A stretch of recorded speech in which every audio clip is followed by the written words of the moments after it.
Welcome back to EHS 370, Environmental Epidemiology, for the remainder of the spring 2020 semester here at EKU. So as we begin this course in this online or virtual format, I imagine that this is probably a little different than what you'd anticipated when you left for break. However, I imagine the surprise is not as great for you as it may be for the vast majority of university students and faculty across the country, as you've been studying this and paying attention to this outbreak for several months now. So I think that we understand fully as a class why we're doing what we're doing, and I hope that you're able to participate as fully as your technology permits you. And maybe in this format, we together will learn more than we would have had we met in class. So with a new opportunity, we may see new strengths from all of this. Now, the first thing you may be interested in for this class, that some folks may be interested in, is how am I going to be able to participate in this class in this virtual or online format? And I'm going to do my best to make sure that everyone in the class is able to fully participate.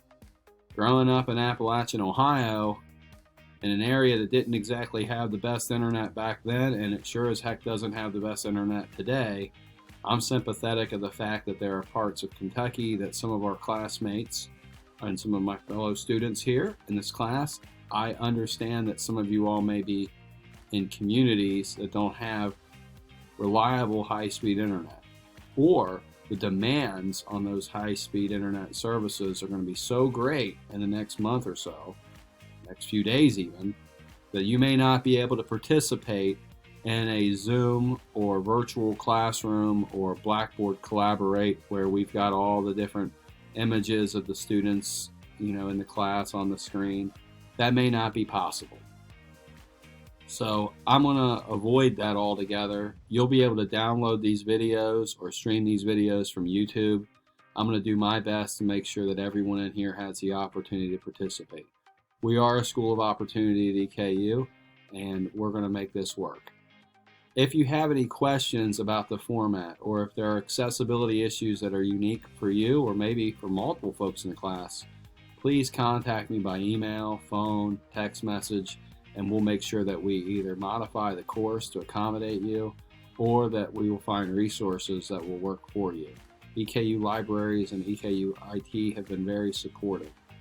It's not just true for this class. If you're having these types of issues with any of your classes at the university, let me know. I've been very involved with our academic affairs folks as well as other parts of the university as we make this transition for the remainder of this semester. Good? All right. The next part of my video here, I want to cover for you what the class schedule may look like. So the abstracts. The abstracts were originally due at 11:59 p.m. on Monday night. You can submit an article abstract to me by Wednesday night at 11:59 p.m. if you've not already done so. In the event that you want to change your abstract to something that's related to the coronavirus or something else in general, you're more than welcome to do so. You may be interested in looking at some of the new coronavirus research that's coming out. If you were to go to Google Scholar, which we've talked a lot about in this class already, and you go to scholar.google.com, at the bottom of that, you can see all the new publications that are coming out on coronavirus by clicking on any of those links. There's links for like the New England Journal of Medicine, Lancet.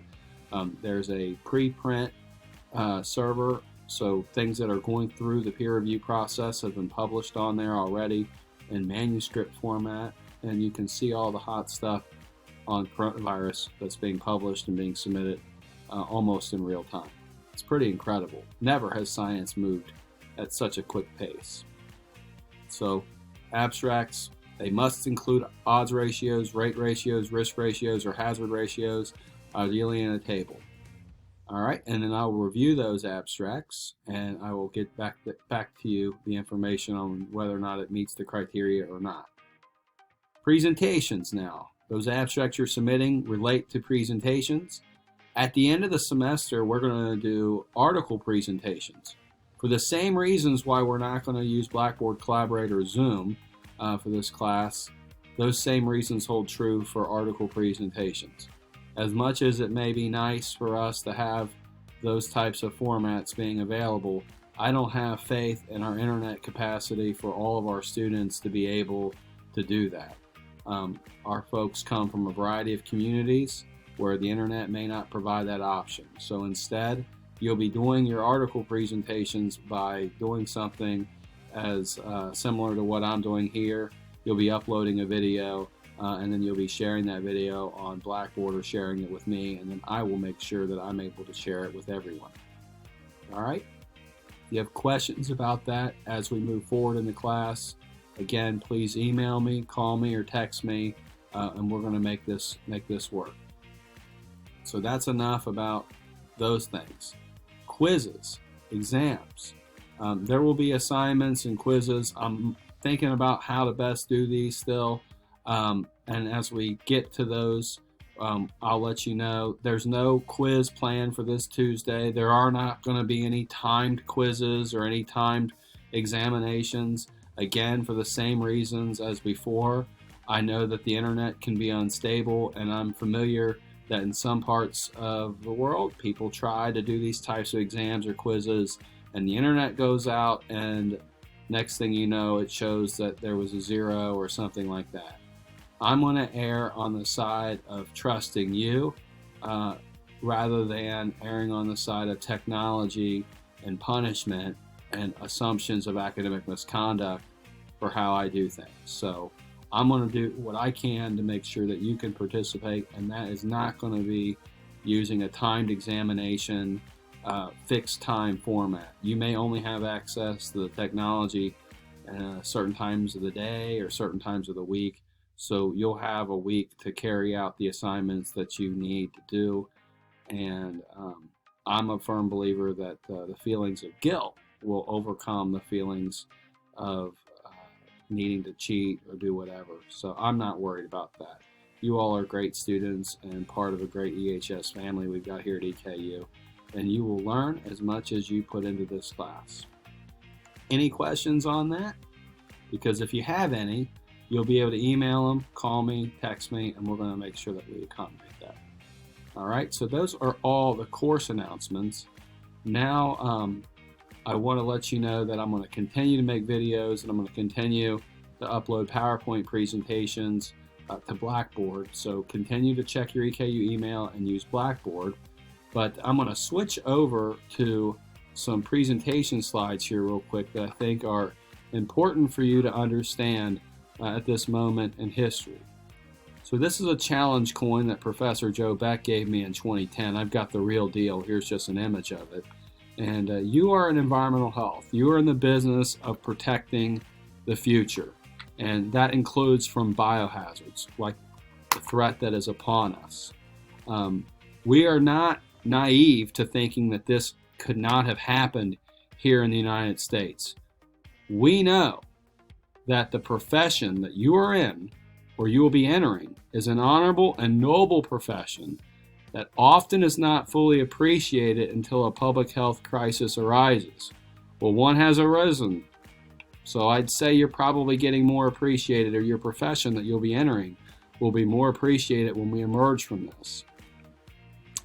With new and returning public health threats of environmental, domestic, and global significance, the types of majors that you were in, particularly the scientific-based ones, were some of the most popular majors in America among those who are interested. And if you're able to put in the time into the sciences and into environmental health and into public health, you're going to be a hot commodity on the market.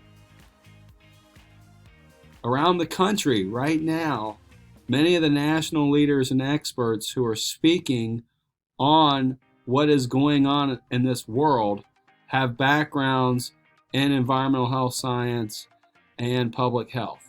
One of my doctoral co-advisors, she specializes in tropical medicine, infectious disease epidemiology, and she is also a professor of environmental health. So environmental health folks all around the country are being tasked with trying to develop and help with responses. Even Dr. Brown this week on N95 mask and N99 mask, trying to develop methods so that they can be recycled and repurposed so that we cannot, deprive the stockpile of any more masks than we already have taken from it. So we need to be able to work together as a profession. So in working together as a profession, we live in a world that is closer, warmer, and more easily connected by rapid transportation. And we have to work together with our colleagues in human, veterinary, and wildlife medicine. We know that these diseases that are here are global, and they move with little or no regard for species barriers or human-constructed boundaries. So we have to be flexible in our thoughts and actions, and that's the kind of education you're getting here at EKU. So we have to be a partner in this whole ordeal with a lot of other professions coming out of it. And I think there's going to be a strong appetite for that collaborative spirit among the scientific community as we emerge from this current coronavirus situation. Now, we have an objective for this class and for this department that we want you to be able to keep learning. And the reason why is because we know that the world needs you. Had we had strong interventions early on, had we engaged in strong preventive measures that would have prohibited or at least decreased the risk of a wildlife disease jumping into a quasi-livestock animal and then jumping into the human population. Had we had the preventive measures in place, this whole pandemic could have been prevented.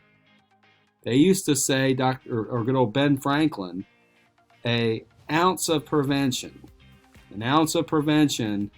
is worth a pound of cure. I think in here we're talking about an ounce of prevention is worth about 1 million tons of cure. If we had just engaged in those preventive measures that you know about through your food safety courses, through your other courses in environmental health, this whole pandemic could have been prevented. So we need you to keep learning. We need to keep teaching this content, and we need you all to be able to hit the ground running once you all graduate. Now, for our graduating seniors, this isn't bye. After this semester is over, you're part of this large EHS family. We're dysfunctional at times, but we've got a lot of alums all over the country. That's where these internships and co-ops that Doc Brown always shares.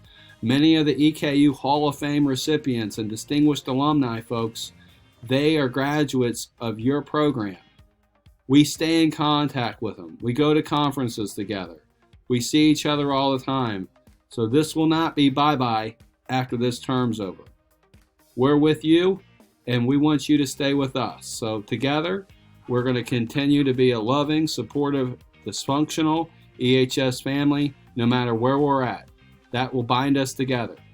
So if you have any questions or anything going forward or any unique challenges about any of your classes at EKU, just know that you can reach out to Professor Heisel, Professor Graybiel, myself, Dr. Penyon, Dr. Brown. And we're going to make sure that you all are able to get through this together.